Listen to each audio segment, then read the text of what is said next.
আসসালামু আলাইকুম ওয়া রাহমাতুল্লাহি ওয়া বারাকাতুহু। আমি এবং সাংবাদিক হান্নান আমরা এখন সেভেন কিংসে আছি। আপনাদেরকে আজকে দেখাবো রাস্তার কি অবস্থা। রৌদ্রোজ্জ্বল দিন, খুব সুন্দর আসমান দেখা যাচ্ছে। আমরা এখন সেভেন কিংস স্টেশনের দিকে যাচ্ছি। আপনারা দেখবেন বিলাতের বাড়িঘরের কি অবস্থা। এখান থেকে আমরা সামনে একটা পার্ক রয়েছে, আমরা ডানে যাব, তারপর বামে যাব।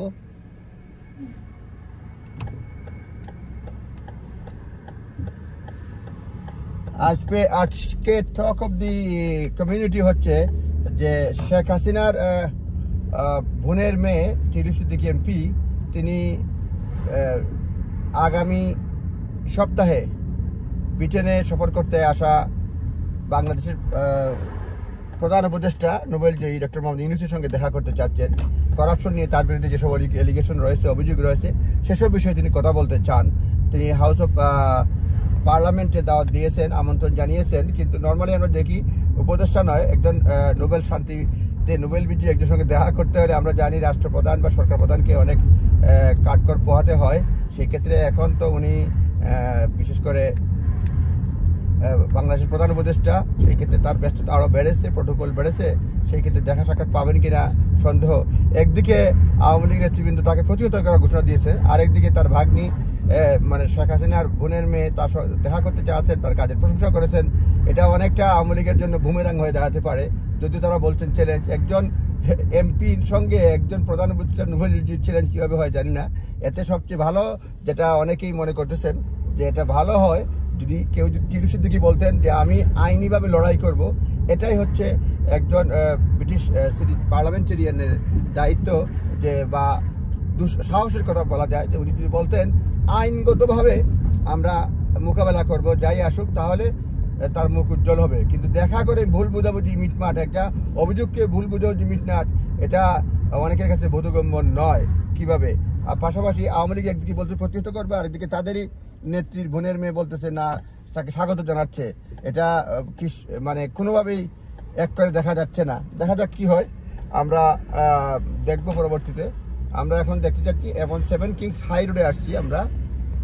আগে দোকানপাট ছিল না, এখন মোটামুটি খাবারের দোকান বা অন্যান্য জিনিসের দোকান, বিশেষ করে এশিয়ান কমিউনিটির লোকজন বেড়ে যাওয়ায় বিশেষ করে এইসব এলাকা এখন লোকারণ্য ব্যবসায় ভালো হচ্ছে এবং আপনি কোনো স্পেস পাবেন না। বিশেষ করে আপনি যদি কোনো ব্যবসা প্রতিষ্ঠান খুলতে চান, কোনো খাবারের দোকান খুলতে চান, তাহলে সেভেন কিংস, গুড মেজ, তারপরে এলফোর্ড লেন, এইসব এলাকা, এমনকি চ্যাডওয়েল হিথ পর্যন্ত আপনারা কোনো ধরনের ব্যবসা প্রতিষ্ঠান ভাড়া দিলে একদম কিউ লেগে যায়। আর বাড়ির কথা তো বাদ দিলাম, বাড়িঘর এখানে বেশ মূল্য। আগে যেটা স্যাটারডে সানডে অন্যান্য দিন কিউ লেগে থাকতো, এখন রীতিমতো অ্যাপয়েন্টমেন্ট দিয়ে কিনতে হয়, বাড়ি কিনতে হয়, তারপরে বার্গেনিং করতে হয়।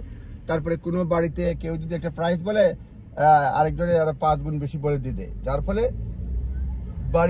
বাড়িঘরের মূল্য বা হাউজিং মার্কেটও আপনাকে এখানে বেশ চাঙ্গা হয়েছে। সুতরাং সব মিলিয়ে বলা যায় যে বিশেষ করে ইউরোপিয়ান ইউনিয়ন থেকে যেসব বাঙালি ভাইরা আসছেন বিশাল সংখ্যক, তারা এখানে ব্যবসা বাণিজ্যে যোগ দিচ্ছেন, অনেকগুলা মানে ক্যাফে খুলছেন, যার ফলে এখানে সব কিছুতেই একটা ওয়ার্ম আপ ভাব চলে আসছে। দেখা যাক কি হয়, আমরা দেখব। আর এই ভিডিওতে আমরা দেখতে পাচ্ছি আমরা বামে যে এরিয়া, এখানে প্রায় 3টা বিল্ডিংয়ে 3টা মসজিদ রয়েছে। এখন বোঝা যাবে যেখানে মুসলিম জনসংখ্যা বা ডেমোগ্রাফি কিভাবে বৃদ্ধি পাচ্ছে। এই বামে রয়েছে মাদ্রাসাতুন নূর লন্ডন, সেটা একটা মাদ্রাসা কাম মসজিদ। তারপরে গুরুদ্বারাও রয়েছে, অন্যান্য ধর্মাবলম্বী লোকজন রয়েছে। তবে মুসলিম লোকজন এখানে বেশ বেড়েই চলেছে, মুসলিম জনসংখ্যা। আমরা একটু পরেই ডান দিকে যাবো। হান্নান, আপনি কিছু বলবেন? না, ধন্যবাদ তারেক ভাই। আমরা আসলে আপনি আরেকটা জিনিস বলতে, আমরা তো আসলে একটা খেলাতে ছিলাম, খেলার এটাও খুব ভালো হয়েছে, আমরা শারীরিক চর্চাটাও হয়ে গেল আজকে। আর যেটা বলেন যে ডক্টর ইউনূসের সাথে টিউলিপ সিদ্দিকী যে অনুরোধ জানিয়েছে, এখানে উনি চা চক্রের জন্য আমন্ত্রণ জানিয়েছে, এটা আসলে খুবই টক অফ দ্য টাউন আপনি যেটা বললেন। এখন এদিকে আবার একজন দেখলাম শফিকুল আলম, উনি প্রেস সেক্রেটারি, উনি মনে হয় সম্ভবত নাকচ করে দিয়েছে, এই ধরনের কোনো চিঠি পায়নি, সেটাও নাকি বলেছে। কোথা থেকে আসলো, গার্ডের কোথা থেকে আসলো, এটা একটা আলোচনার বিষয়। এখন আপনি বলবেন কি এখানে বিশেষ করে যে ডক্টর ইউনূসের আগমন উপলক্ষে বাঙালি কমিউনিটিতে কি ধরনের রূপরেখা, আগমন, প্রতিবাদ কি হচ্ছে একটু আমাদেরকে আপডেট করেন। আসলে আমরা যেহেতু নিউজ কভার করি, আমরা যেটা দেখেছি আওয়ামী লীগ তো ওরা অলরেডি প্রতিহত করার জন্য একটা ডেট দিয়ে তারা পোস্টার অলরেডি সোশ্যাল মিডিয়া ছাপিয়েছে যে তারা প্রতিহত করার প্রতিজ্ঞাবদ্ধ। অন্যদিকে নাগরিক সংবর্ধনা একটা হওয়ার কথা ছিল, আপনি জানেন সেই সংবর্ধনাটি শেষ পর্যন্ত আসলে বাতিল করা হয়েছে।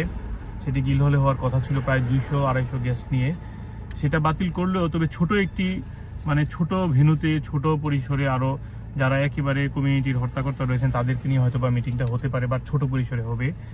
আর আলতাবালি পার্কেও ডক্টর মোহাম্মদ ইউনূসকে সংবর্ধনা জানাতে চায় এবং এই নিয়েও একটি সংবাদ সম্মেলন হয়েছে। আলতাবালি পার্কে যেটা শুনতেছি, পার্কে তো সম্বর্ধনার বিষয়বস্তু এটা কোনোভাবেই হয় না। আলতাবালি পার্কে হতে হয় সম্বর্ধনা, যেহেতু এটা তার প্রতিবাদ চলছে সেই হিসেবে আলতাবালি পার্কে কোনো সম্বর্ধনা হবে এটা আমরা খালি চোখে বা সাধারণভাবে বিশ্বাস করতে পারছি না, এটা বোধগম্য নয়।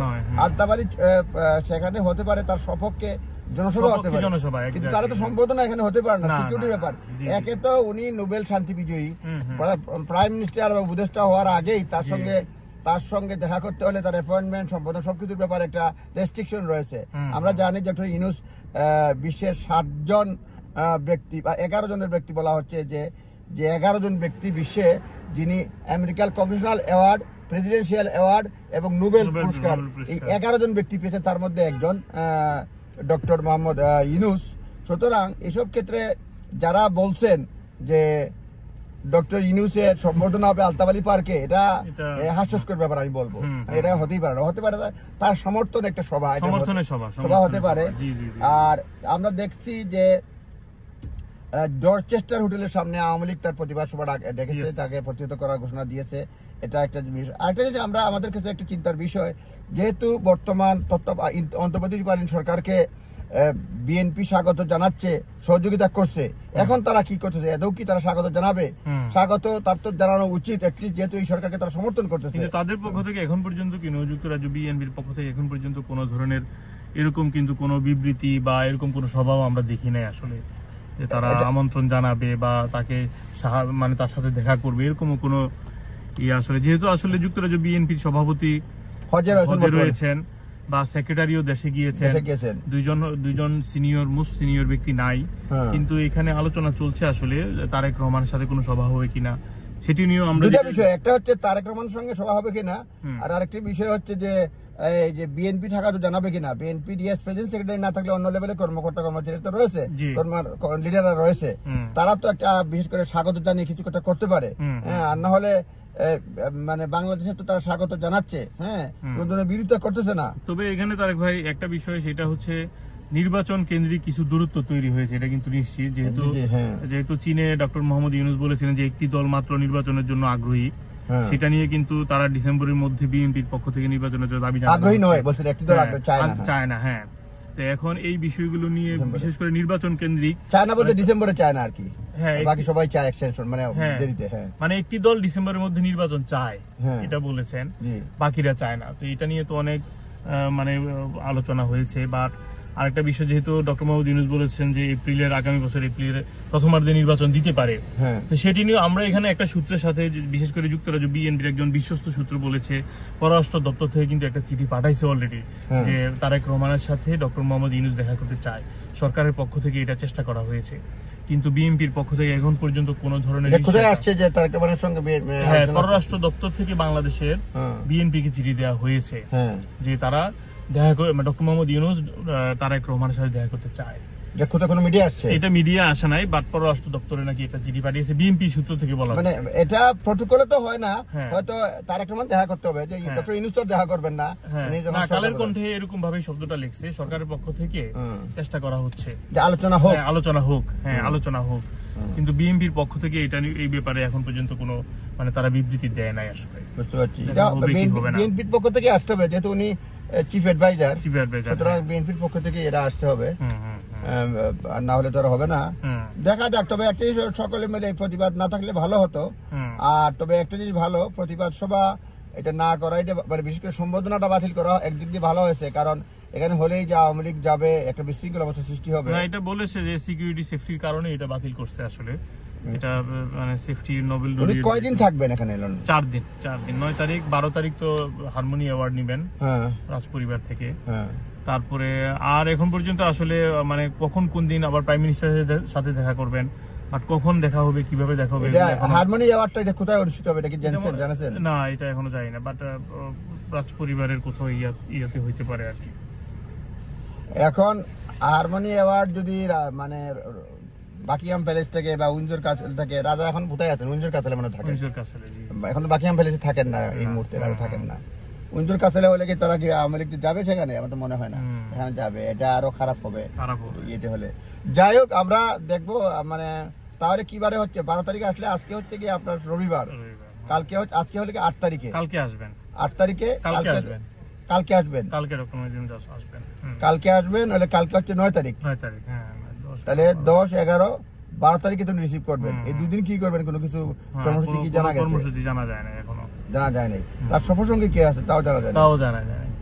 নরমালি পররাষ্ট্র উপদেষ্টা থাকতে পারেন, যেহেতু বিশেষ করে ব্রিটেনের সঙ্গে বিভিন্ন ধরনের আলাপ আলোচনা রয়েছে। বা আপনি আরটি বললেন যেটি একটি সরকারি সফর হিসেবে ঘোষণা করা হয়েছে, আপনি যেটা বললেন যেটা দেখলাম আমি, একজন সাংবাদিক উল্লেখ করেছে সরকারি সফর হিসেবে উল্লেখ করা হয়েছে। আরেকটা বিষয় যে এইখানে আরেকটা জিনিস জানি, বিশেষ সাবেক ভূমিমন্ত্রীর অনেক সম্পদ রয়েছে, সেই ব্যাপারে আদৌ কোনো আলোচনা হবে কিনা। প্লাস আমরা শুনেছি যে দুর্নীতি দমনের কিছু কর্মকর্তারা এখানে আসবেন, বাংলাদেশ ব্যাংকের গভর্নর আসতে পারেন।